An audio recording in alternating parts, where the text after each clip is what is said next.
This is my first session back asking my horses to come back into work.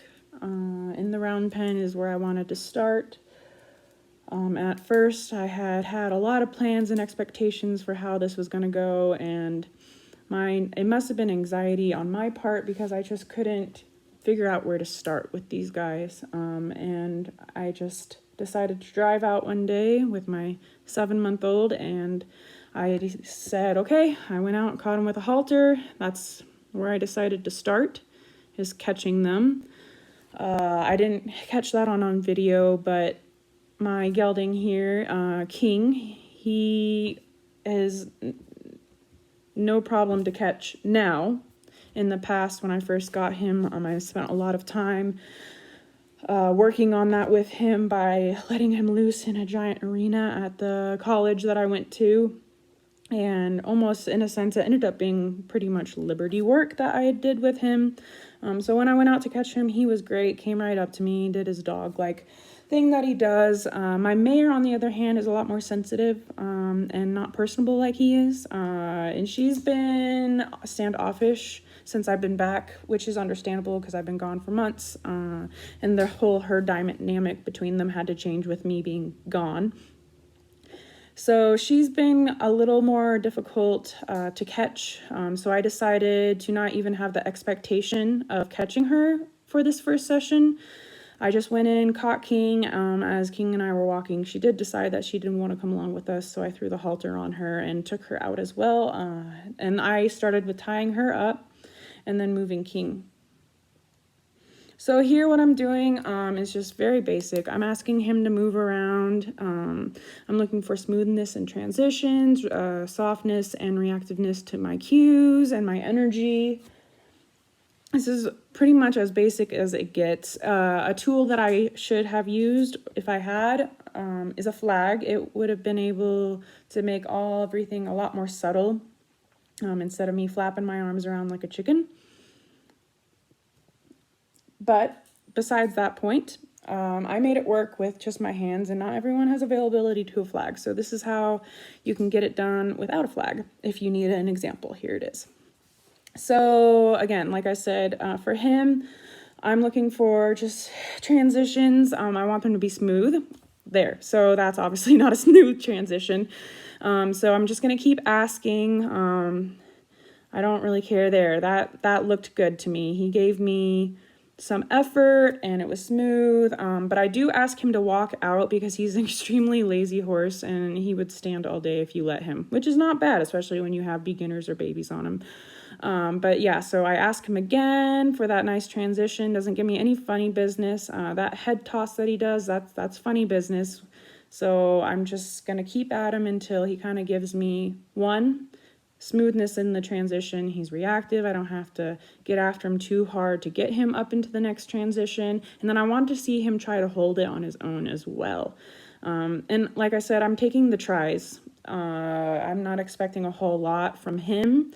One, because he's been left out on pasture for the last 6 months, 5 months, getting fat, and I've been getting fat as well. And my body's extremely beat up still from the chemo. So I'm really just trying to get him moving and get me get my gears going again and respect what we need to get done. And so that's good enough, I think, for him. Next is my mare. She's no longer a filly. She is 4 years old now. I got her as a 2-year-old, and she was actually the horse that I used for my very last college class. And I started her with the help of our teachers. And then where I was interning at the time, she ended up helping me a lot as well, finish kind of the start that I put on her. I was able to put a pretty solid, probably, I would say 60 to 90 days on her that summer and spring. And then I let her sit for the winter. She was kind of small, but now she's taller and larger than King is. But I love it. She's a beautiful mare, very smart, courageous, brave. The first time I ever asked her to go over a bridge at school, she didn't even hesitate, like she'd done it 8 million times. She's from Nebraska, so she's a big, hardy mare.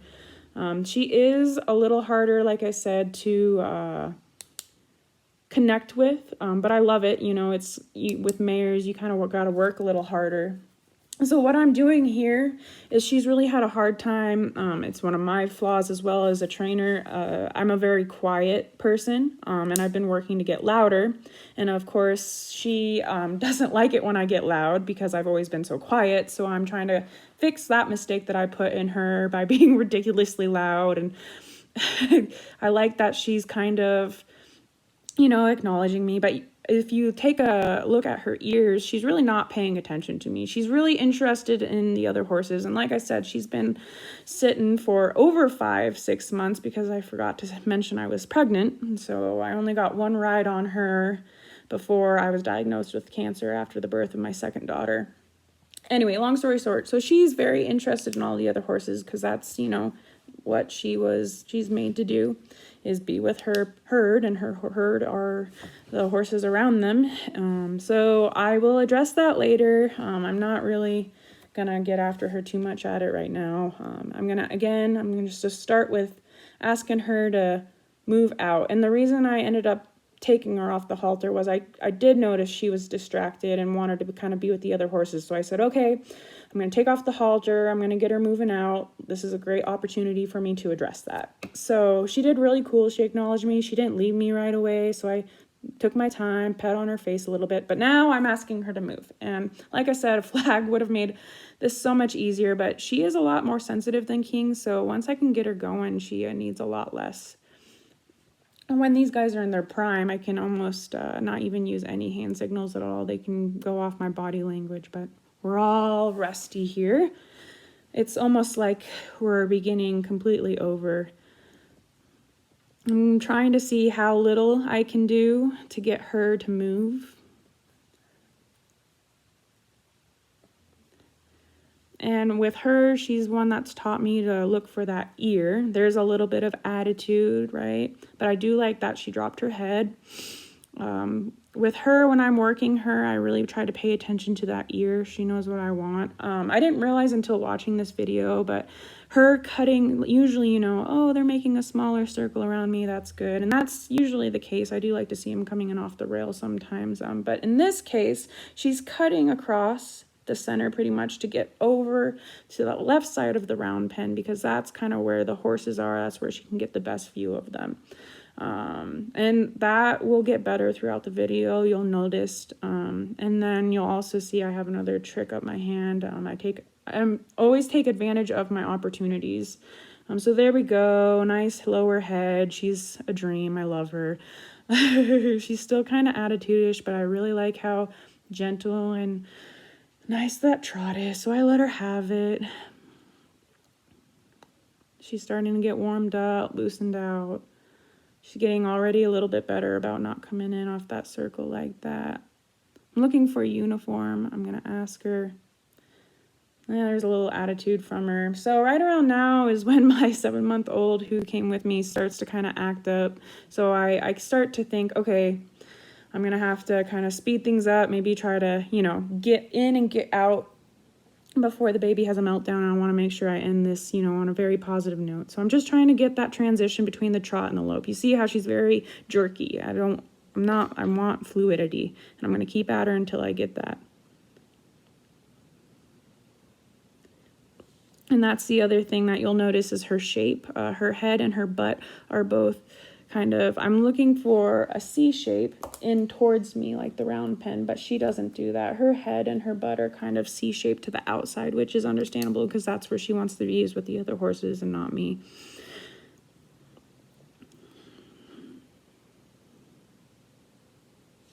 I had to take a break really quick and go give my some snacks. I wasn't quite where I wanted to be. I aggressively asked for her hind there because of that shape I was talking about. I wasn't really getting it from her, so I was trying to use that hind. Yep, and see, she tries to go the other direction. So trying to teach her that I want that hind to be yielded along with that. So it's trainers refer to that as braciness.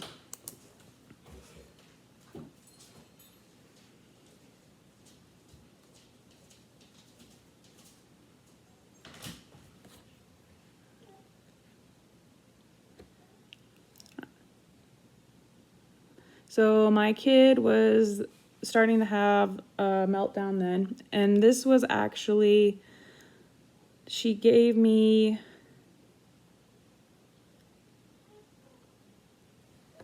shape right at that moment, and so I decided to let her rest there.